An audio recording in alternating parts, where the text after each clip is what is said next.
Well, hello and welcome back. So, today I wanted to start by sharing an email that I received from a client. She said, I just had to take a minute today to thank you from the bottom of my heart for your kindness, wisdom, and true gift of coaching others.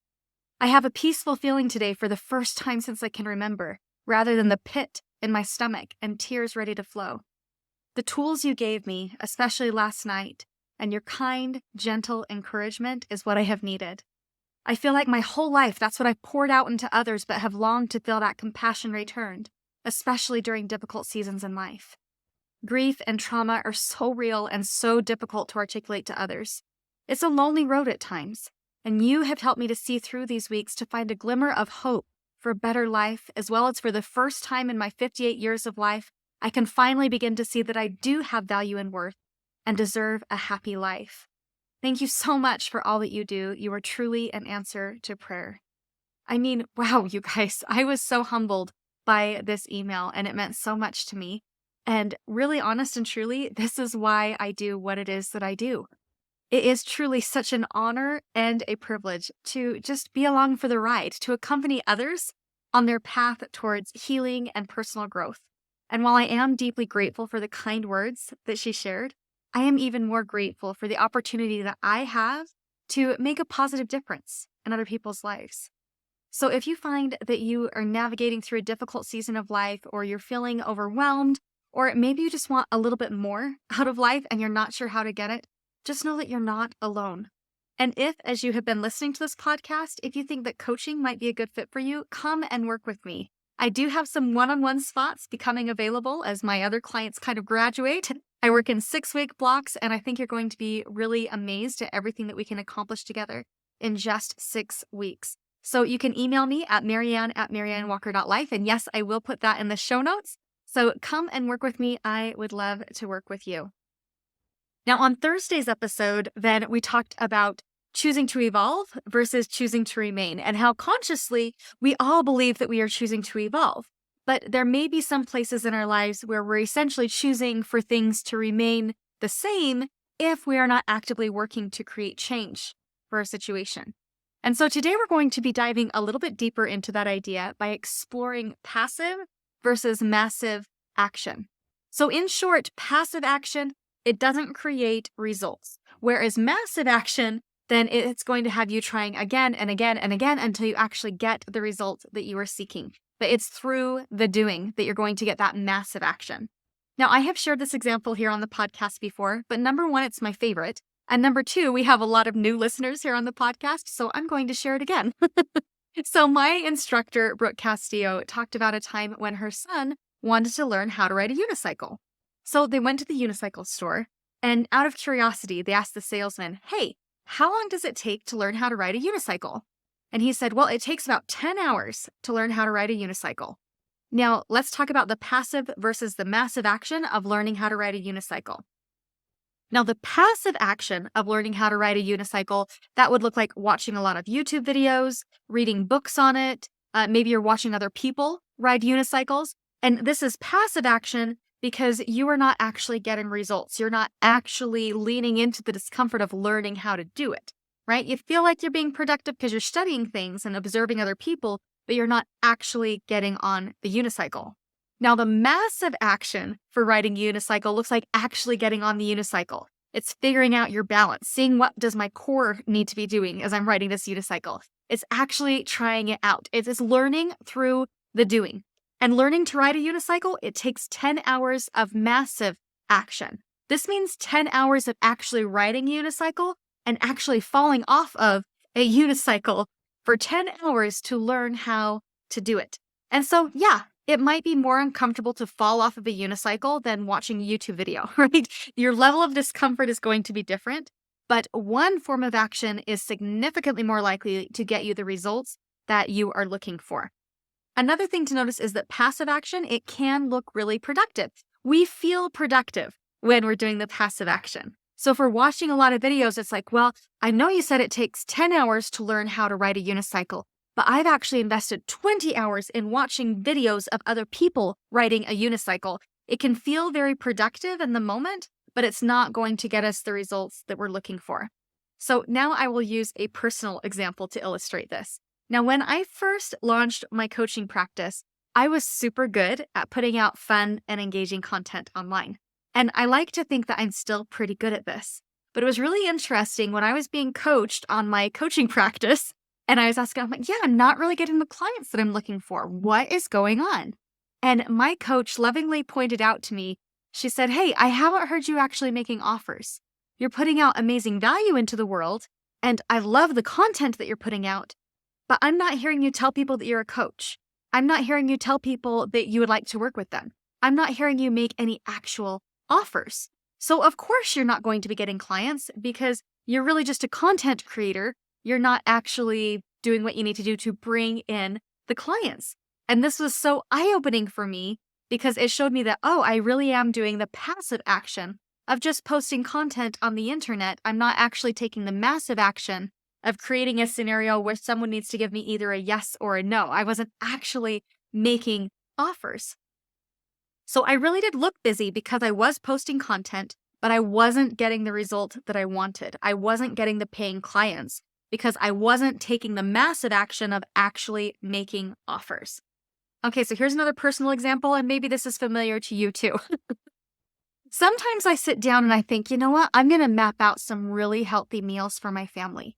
And I'll sit down on Pinterest and I'm pinning recipe after recipe. And I'm kind of noting, oh yeah, that one looks good and that one looks good and that one looks good. And before you know it, I'm now too tired to go out shopping or to fix anything. And so, yeah, I have all of these pins for healthy meals, but I'm ordering pizza or Chinese food, right?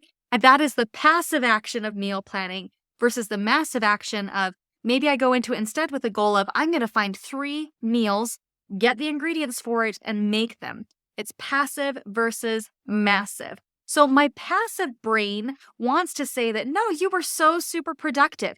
I found at least 2 months worth of recipes, but I didn't actually take the massive action of actually going shopping and actually preparing the healthy meals.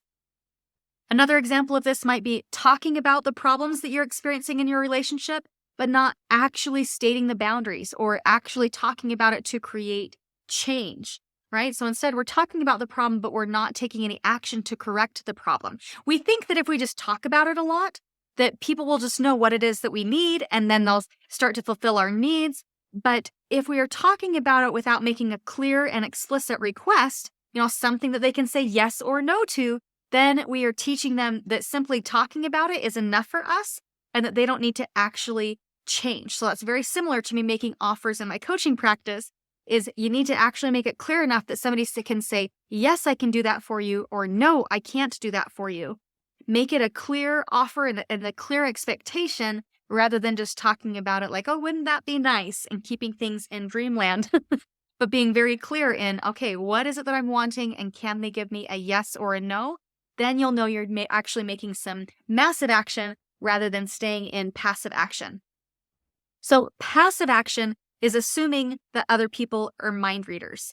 Massive action is telling people what is needed through clear and honest communication. Passive action is thinking about your workout plan and which day you're going to do what, and massive action is actually waking up, showing up, and doing it. Passive action is writing down on your calendar that you're going to call and you're going to book that appointment, and massive action is actually making the call. Passive action is dreaming about the garden that you want one day. It's springtime. I'm totally dreaming about gardening. And then the massive action is actually purchasing the seeds and putting them in the ground. Passive action is telling people that you would like to go back to school one day and get your degree. Massive action is coming up with a plan and sticking to that plan and sticking to that timeline in order to make that degree happen. Passive action is telling everybody that you would like to change your job, and massive action is actually applying for that new position. Now, one misconception about massive action is that it takes a lot of work and it takes a lot of effort. And sometimes massive action does take more time and effort, but sometimes it's just doing the thing that you said that you're going to do, and a lot of the resistance is just in our own mind. So recently I read a book called Eat That Frog. And the idea of the book is to identify what your frogs are. The frogs are the things that you just really don't want to do and you have a lot of resistance around. But identifying what is your frog and then eating that frog. The thing you don't want to do it first thing in the morning and the rest of your day will feel so much better. and so much more productive because we really invest a lot of time and energy into resisting doing the thing that we know needs to be done, but we really don't want to do it, even though it doesn't take very long. Your brain is going to give you all sorts of reasons and provide all sorts of opportunities for you to not do the thing that you know you need to do. And one of the most effective ways that your brain distracts you is by getting you caught up in this passive action. Because passive action can feel very productive, but it is a counterfeit. It is not actually productive. It's not going to actually get you the results. So, for example, Sarah, she knew that she really needed to call the doctors. But because she was anxious about what the doctors might say, and they might ask her, like, well, how come it's been so long since you've been in? She was really anxious about going to the doctors. She was anxious about what her blood work might be revealing. And so she put it off. So the phone call itself, it would take less than 5 minutes for her to make that call. But her brain started to come up with all of these other things that sound super important and make these other things a top priority in the moment. Right? So all the things that are very easy for her to put off, she's now thinking, oh, that I have to do that first. That's a high priority. Yep, I need to start that laundry first. Oh, yep, and I better unload the dishwasher because we've got more dishes coming. And oh, I need to get that meal ready. Your brain is going to come up with a lot of reasons for other things that are also priorities for you, even though they're lower on the list, because we're resisting eating that frog, even though it's only going to take us 5 minutes of time. Making that phone call to the doctors was Sarah's frog. It was a 5-minute task that she could have easily built into her day, but instead she chose to justify not calling by prioritizing other tasks. It's passive action. She's thinking about it. She's telling herself the lie that, well, I'll do it after this, but she keeps finding other things to do instead of actually making that 5-minute call. Now, it can be helpful when thinking through what your passive and massive action is to really put it in a list, and not only by a list of priorities, but also kind of put how much time it's going to take in front of it. See how long it's going to take to complete the task, and that can help to give your brain evidence that, okay, maybe this isn't going to be as painful of an experience as I'd like to think. There's so much that we can accomplish just by investing even 15 to 20 minutes a day. If you invest 15 to 20 minutes a day, you can learn a new instrument in a year just by investing small amounts. But we create so much resistance thinking, no, that sounds like way too much work to learn how to play a new instrument, when really it just takes small, consistent action over time. Okay, so let's talk about a few more examples of passive and massive action and what can that massive action look like. Now, it might be that phone call to that doctor's office. Maybe it's actually returning that book to the library, right? It's like, you know what? Honestly, it would take me 2 minutes right now if I just took the book and put it in my car. In my brain wants to say that sounds like so much work to return the book all the way to the library. But honestly, if I just put the book in the car, and then as I'm out running errands, if I just stick it in the drop box, it's really not going to take that much time and energy. But your brain wants to say, oh, that's just so much work, even though it's just a tiny little task. If you recognize you have a lot of resistance around putting yourself out there with your business, notice, okay, it might be a little bit uncomfortable to actually say at the end of one of my posts, okay, this is how I can help you. This is how you can connect with me. This is how you can take advantage of our services. And it really doesn't take that much time at all. It just requires a little bit of bravery, right? It can take a little bit of bravery to offer people your services, but that is the only way you're going to actually get paying clients.